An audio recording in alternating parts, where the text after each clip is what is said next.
So I'm aiming for 20 inches, which is roughly right there. I think let's bend this one at 20, because I bent both of these at 10 degrees. Let's bend this one at 20, and then I'll have another bend right here at 10. So I'll have 2 10s and a 20. See if that works.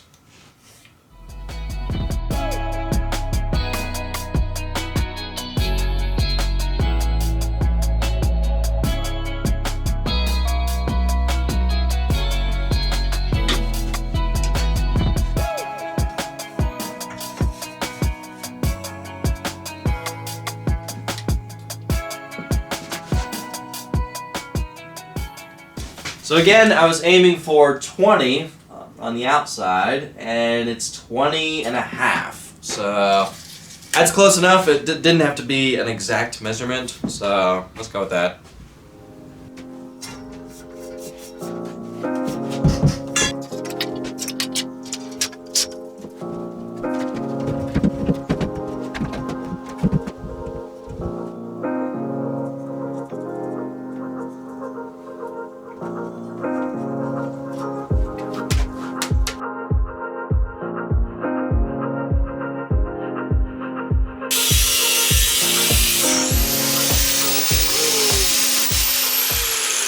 I had a feeling that would happen. And it totally messed up the blade.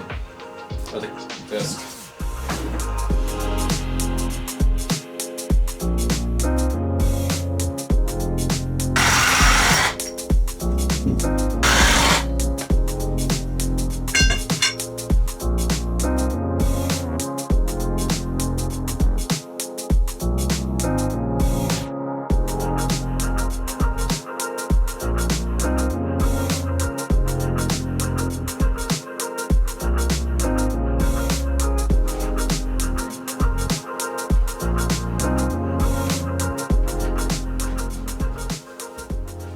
So, we got the tail section on this a lot wider. This is going to help protect more of the engine, and we can make sure we can put a bigger skid plate on this thing and make sure the oil pan on this is well protected. Now, I think it's going to be a lot easier and better if we build this frame with the suspension all the way collapsed. That way we can just make sure that when the suspension does collapse on this thing, we can make sure that nothing's in the way, the engine or the transmission or the frame isn't in the way of the tires or the suspension or anything. So with the front, we are limited with the amount of downward travel we can have, so let's just set it to its max, and then that'll be where the bump stops have to be. But with the rear, because we have chain-driven trailing arm suspension, we have unlimited amount of suspension travel, so we just have to figure out exactly where we want the suspension to collapse, and that way we can figure out exactly where the bump stops needs to go.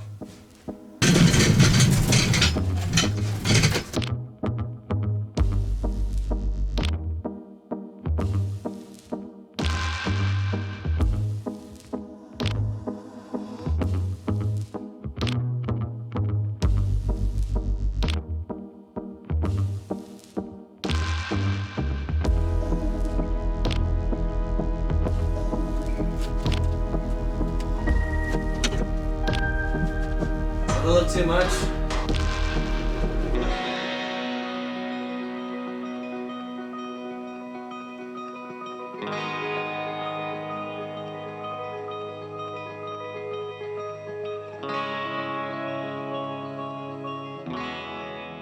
So, how does this look? Is this too low to the ground? Is it not low enough? Should I could mess around with the heim joints on the front and get the front end a little bit lower to the ground.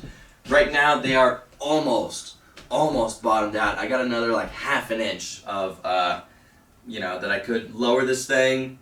I think this would be a good point for even the bump stops to be collapsed, because I am pondering buying those, it's either King or Fox air bump stops. Like I'm probably gonna buy the King ones because we're using King coilovers, but the King air bump stops, those are the ones that have actual compression, and it's not just a rubber mount that's a really hard hit.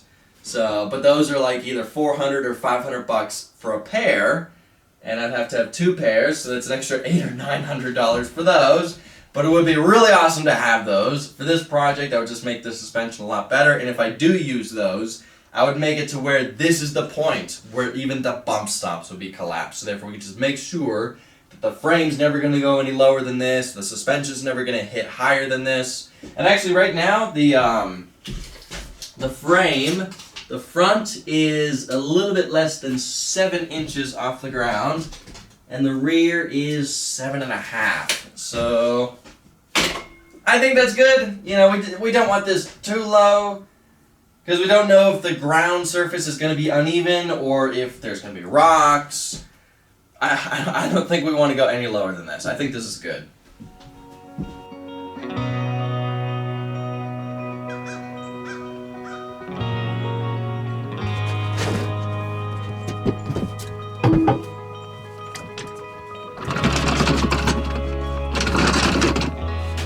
Yeah, we had a slight chemical spill back here. One of the bottles that I had containing that purple power stuff froze, expanded, and burst the bottle, and then it just leaked everywhere once it thawed.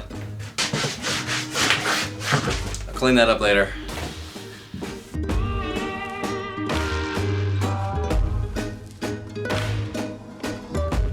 So I gotta take this oil cooler off because it's in the way. I gotta pick this thing up.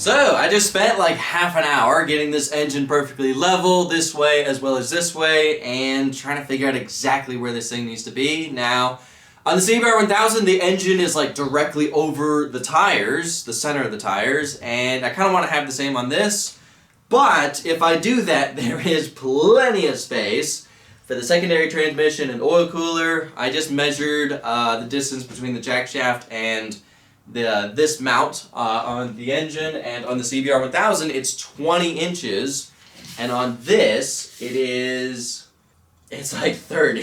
So we have a lot more space on this project just because it's a little bit bigger and longer now. I don't know, I think this is a good spot for the engine. I could move it forward a little bit more, but it doesn't really need it. Just make it to where we would have more empty space on the backside. So I think this is a good spot for the engine.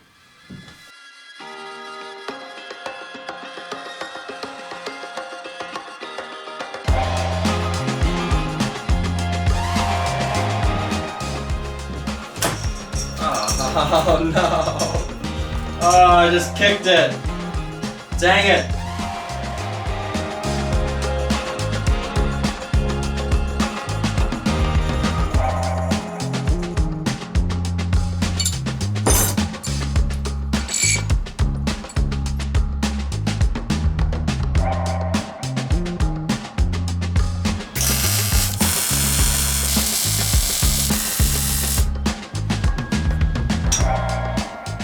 Alright, I'm hoping I can get this sprocket off easily.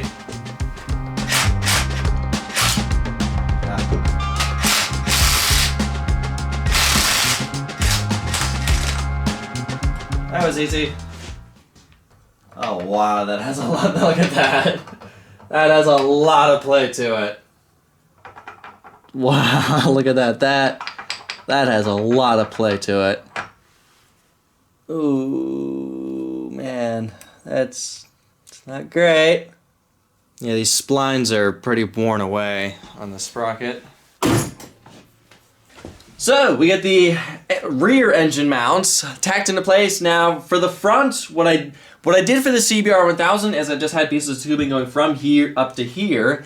And I don't like how I did that. It's a little bit weak, and I don't like, so I don't want to do it again for this project. So for this, what I'm going to do is I'm going to have temporary pieces of tubing going from here up to these. These are the bolts that hold the headers on. I'm not going to go to the bolts that are for the mounting. We're going to use the bolts for the headers. These should be strong enough, hopefully, to hold the weight of this engine. Just to temporarily hold this engine on the frame until we get more of the frame done, and then we can make much better mounts that go to here. And we're also going to be using, I think, the rear mounting holes. So let's just temporarily hold this thing in place, so therefore we can take this strapping off.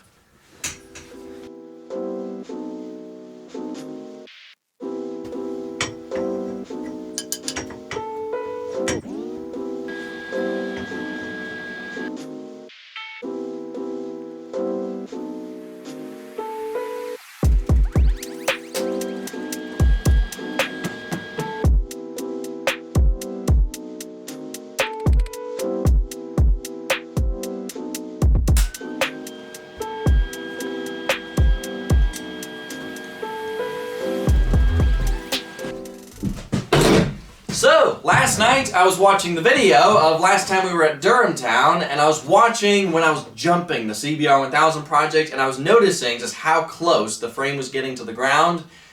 And I wasn't even jumping it that hard, and the frame was almost touching the ground every time, and I kind of want the same for this. We want to be able to utilize as much suspension travel out of this setup as possible, and I think just 7 inches of ground clearance with the suspension all the way collapsed, I think that's a little too much. So all we have to do is modify slightly these heim joints right here, because they already have high misalignment spacers, but they're binding up because I set the angle of these wrong.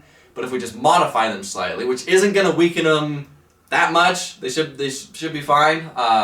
We can get more upwards travel out of this suspension. The CVs can handle it, so that'll make it to where we can lower the frame a little bit more. I'm thinking maybe 3 or 4 or 5 inches off the ground should be good. Just 7 is that's a little too much. So let's lower this frame a little bit more.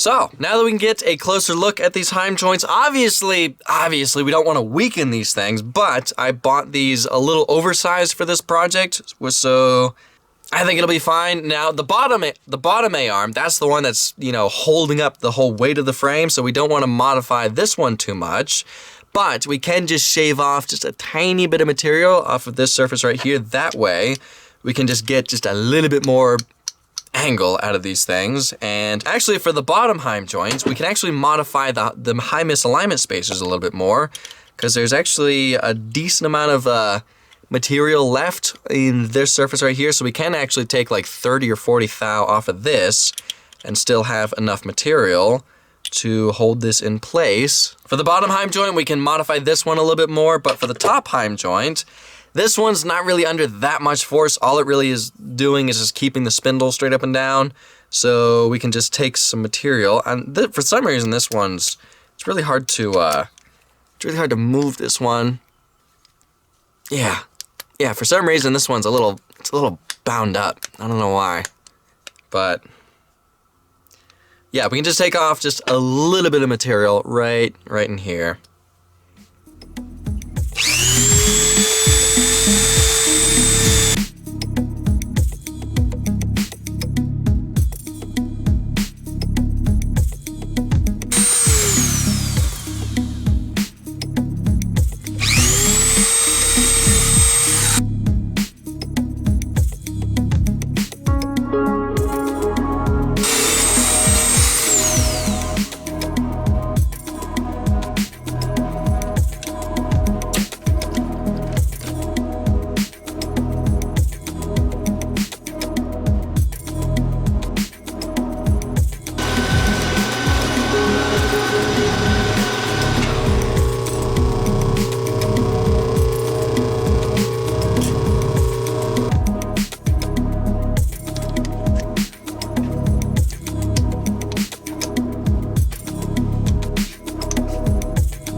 Now, I keep seeing questions from you guys asking why don't I mount these heim joints horizontally? Why do I keep mounting them vertically? If I was going to mount them horizontally, I could have a lot more suspension, movement and everything, which is true, yes, but that would limit us with how much steering we can have. And that's why I mount them vertically, and I actually have another heim joint right here.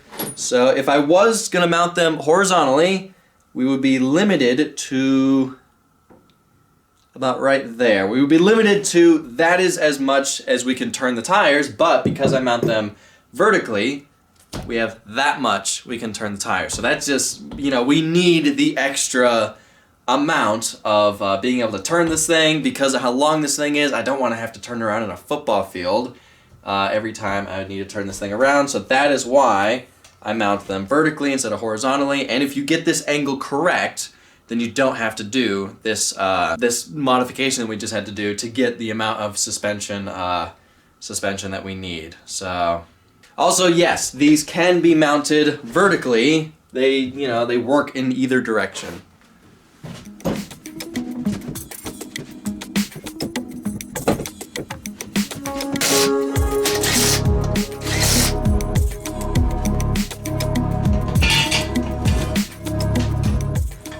All right, moment of truth. If what we just did actually did something, so hopefully we can.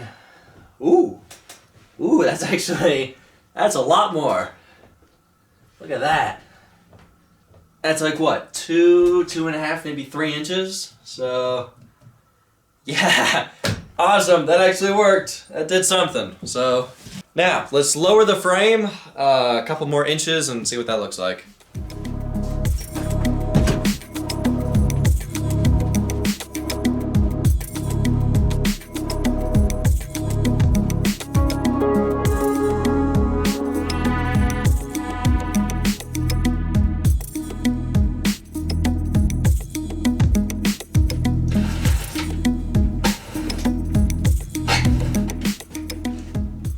So, now the frame is 4.5 inches off the ground. And remember, it was 7 inches before, so yeah, I think that's a lot better. Alright, so I'm slowly starting to get a plan on how I'm going to build this frame and everything. Originally, I was thinking of putting the gas tank in the front of this vehicle. That'll help with weight distribution, but there's only room for either the gas tank or the radiator up front, and I really think that the radiator up front would be a lot better, and the gas tank, you know, pretty much the only spot for the gas tank if we don't put it. I don't want to put it in the same spot as the CBR 1000. I just don't like the position where it is, where it's like right here, it's like above the hot engine. But if I leave this frame a little bit longer and just have it kind of square box right here, I'll have plenty of room for a gas tank behind the engine right here. I think that's the best spot for it. There's really no other place for the gas tank on this frame. I can't put it in between the seats and the engine because that's where the secondary transmission has to go. That's where the headers have to go. I don't want to put it above the engine or anything that's just too high up. That would be, you know, raise the center of gravity too high. There's nowhere else for the gas tank, so it has to go kind of back here. Also, I was looking at pictures of trophy trucks, and most trophy trucks have the gas tank in the back, but they don't have the engine in the back, so we have both, which, you know, it's gonna work. It's gonna work. So let's start adding more tubing to the frame. I need to cut these a little bit shorter, add another piece going from here to here, then pieces going up, and then over, and then we can start working on more of the middle of the frame.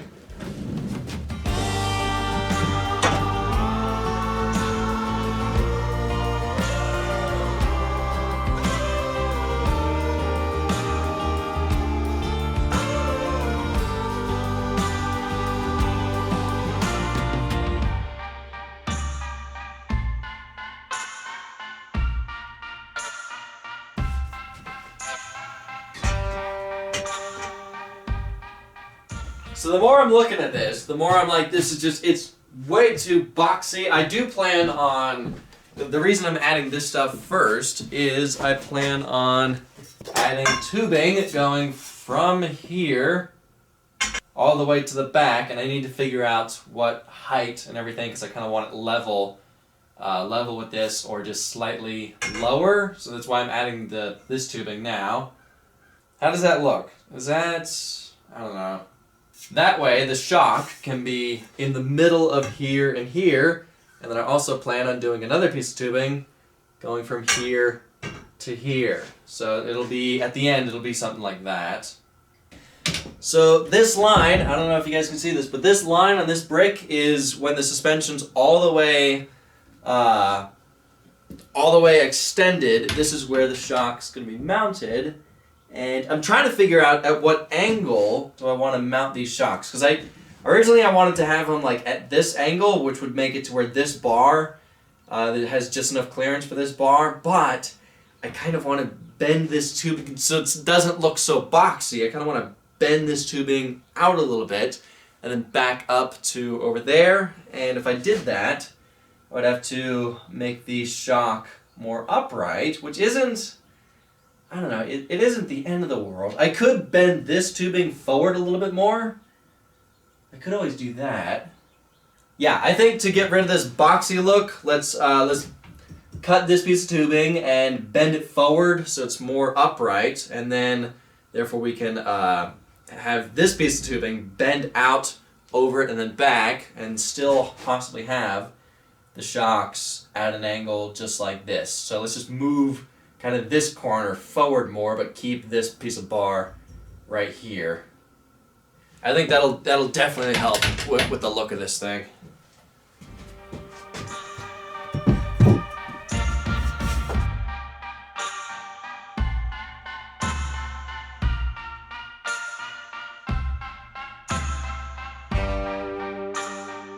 So it used to be 58.5, now it's 55 3/4. Perfect.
Yeah, this frame right now kind of looks like an oversized bathtub, but I'm hoping that once we add all the other tubing and the top rails and the front and the rear and everything, hopefully it won't look so awkward or weird or something, I don't know.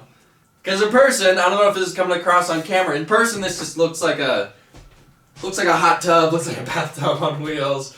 But anyway, we're going to have to pick this back up in the next video of this project. We'll finish the tail section, start working on the front section and everything. Now as far as the doors, I'm kind of just building this thing without them, and if we decide later that we do want to add doors to this thing, it's not going to be that hard to just figure out how wide they need to be, exactly where they need to be, and just cut the tubing and then put them in later. Because this has a bend in it, we're going to have to use this piece of tubing for the doors to continue the bend, so I kind of think it's just going to be a lot easier to build the frame Then we can figure out if it really needs doors and how big they need to be and exactly the shape of them to, you know, make them not look like just, because I don't want to make them just a square box. It's going to look really ugly. I want it to look all sleek and all that kind of stuff. So as far as doors, if we really need them, we can add them later. But I guess for now, that's it for this video. Thank y'all for watching. I'll see ya in the next video.